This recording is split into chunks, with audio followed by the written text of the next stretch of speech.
Hello, everybody. Welcome back to this channel. Hope you're doing good. The Be Somebody Foundation, alongside the Sefoka family, have condemned a recent article by Sunday World calling it false, reckless, and defamatory. The report, which alleges DJ Sumbody was killed in a drug-related crossfire, has been labeled a calculated smear campaign designed to exploit his name for clicks and controversy.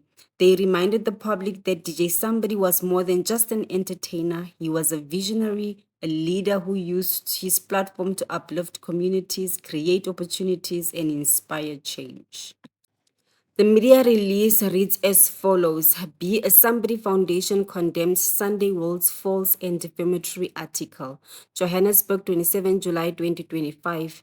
The Be a Somebody Foundation, alongside the Sefoka family, vehemently denounces the false, irresponsible, and reckless article published by Sunday World on the 27th of July 2025, titled DJ Sumbody Slain in Crossfire Over Missing Drug Cargo, as well as similarly unfounded, false, and misleading reports circulated and published by other media outlets.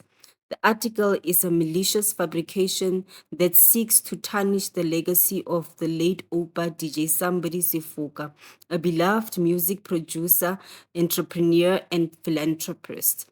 The narrative peddled by Sunday World is not only baseless and defamatory, but also displays a blatant disregard for journalistic ethics and the dignity of the man who dedicated his life to uplifting communities through music and empowerment.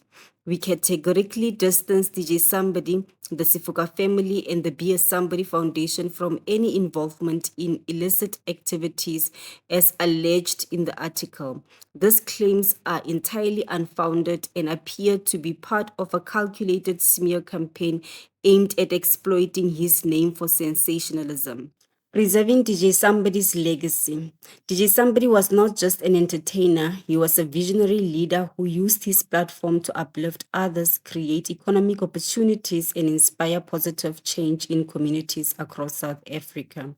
Through the Be a Somebody Foundation, his legacy lives on through entrepreneurship, education, and social development towards communities.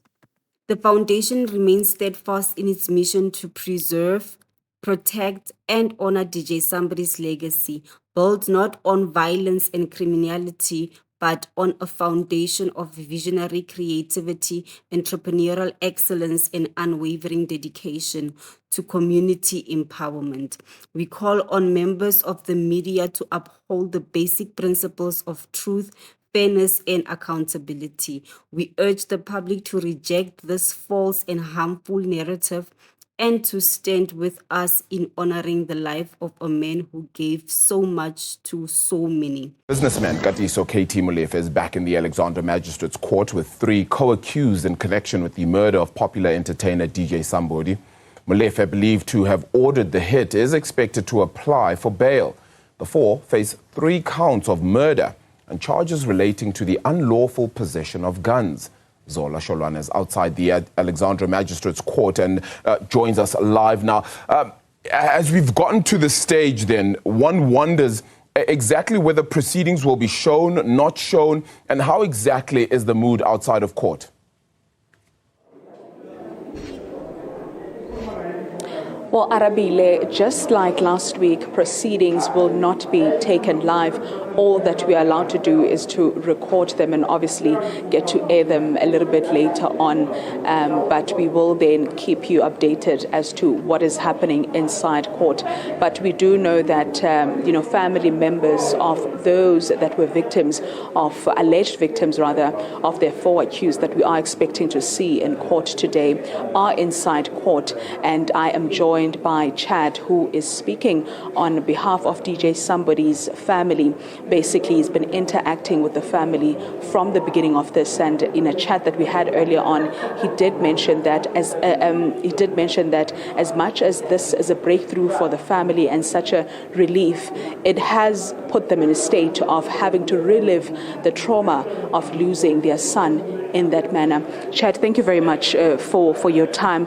You've been talking to the mother, the brother, siblings of DJ Sumbody.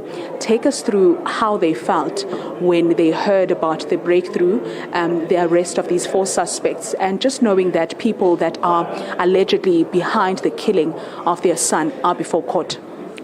I think for the family, it's a move in the right direction. You must remember this happened in November 2022, and they were beginning to lose hope. And when this unit reached out to them and said, we've identified suspects, we are going to get these suspects, it gave the family renewed hope.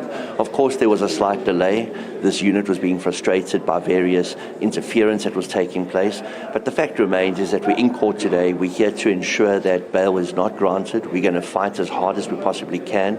We hope that the state maintains their stance on opposing bail. We hope that the application is not a success. And more importantly, we've identified over the weekend that the fight back is beginning. These syndicates are very connected. We've noticed that there's been speculative reports, there's been demeaning reports trying to indicate that DJ Sumbody may have been connected to some or other underworld activity. And of course we dismiss that. We dismiss that categorically out of hand. DJ Sumbody was a person that set up a foundation and was very invested in his community and developing his community, and a very family-orientated man. So we're going to see a lot of smear campaigns coming out, not just affecting this particular case, but all the cases related to what General Mkhanazi has identified and has thrown resources at in solving. So it's going to be an interesting couple of months ahead, but we are very, very content with the progress of the police and the National Prosecuting Authority. Of course, we know that the NPA intends to oppose bail, but we know that one of the accused is planning on, being granted bail. What's your take on that? He's already on bail on another very serious case. The chances of him getting bail, in my understanding, would be slim. But let's see how it plays out in court today. The NPA is adamant that they're going to oppose this. The state wants to oppose this. The investigating officers want to oppose this. They don't want interference with witnesses. They don't want interference with anything that relates to this particular case. So we are very hopeful that the state will succeed in their opposition of bail being granted.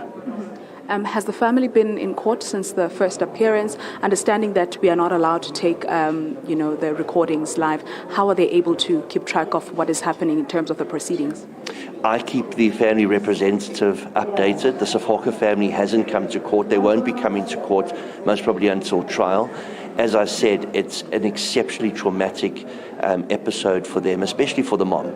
The mom is still not fully recovered. The son and the daughter are still battling with this, but we do keep them updated, hence the watching brief that we've been placed on. Thank you very much, Chad, for your time. Arabile, that is Chad, who's speaking on behalf of DJ Sumbody's family and has been watching these proceedings quite closely to keep the family updated, as we understand that they haven't been inside court. The mother is still trying to deal with the trauma of not only losing her son, but getting to see people that are allegedly behind the gruesome murder of her son. Back to you in studio.